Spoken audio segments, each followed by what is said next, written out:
Go. So, ano masasabi mo sa diploma o diskarte? At ano yung pipiliin mo doon? Para sa akin, pre, ano eh, diskarte.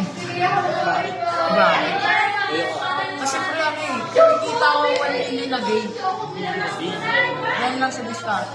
1 million a day. Bali, ano po yung diskarte mo? Nag-ano lang ako ng video edit dito. Meron ako 20 na empleyado. Ba't ka natutuwa, pre? Hindi, gusto niya rin kasi sana daw mag-invest. Naisipan niya. Wala naman sa diskarte mo kasi gusto kong nabigla lang kami, nabigla. Gusto mo, pre, bigyan kita pa iba na. Wait na, Wash! Wait na, Okay, mag-withdraw na ngayon ako. sige. Mamaya.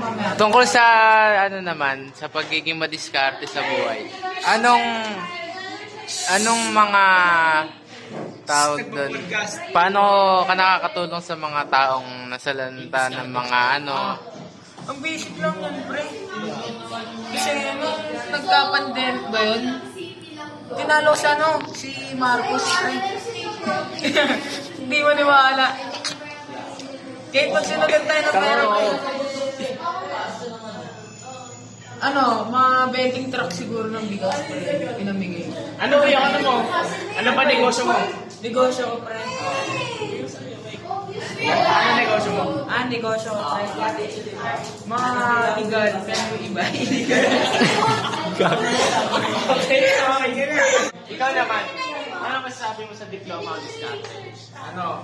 Pwede mo? Sige, diskarte tayo. Kasi yung diskarte, pwede mapuntahan sa ano eh. Pwede mapalawak pa rin. Kasi yung diskarte, nasa isip ko yan. Nasa isip lang yun yung diploma. Nasa knowledge mo lang yun. Pero yung... Okay. Thank you, bro. Ina nyo. Tayo lang, post. Lang, tanga. Ayun na. Okay na. Ano masasabi mo sa diploma o diskarte? Kasi maraming kabataan nagsasabi na diskarte na lang daw kailangan, hindi na kailangan ng diploma. Sa totoo lang, kung gusto mo ng gusto mo ng profession o title sa buhay, magdidiploma, kailangan mo talaga graduate para ma-achieve yung mga ganun na bagay. Hindi, tol. Gusto mo ng... Tol, may tanong ako, tol, Tol, bakit ang tol? Bakit? Kala ko ba milyonaryo ka, tol? Bakit diploma inuuna mo, tol? Dapat diskarte, tol. Hindi.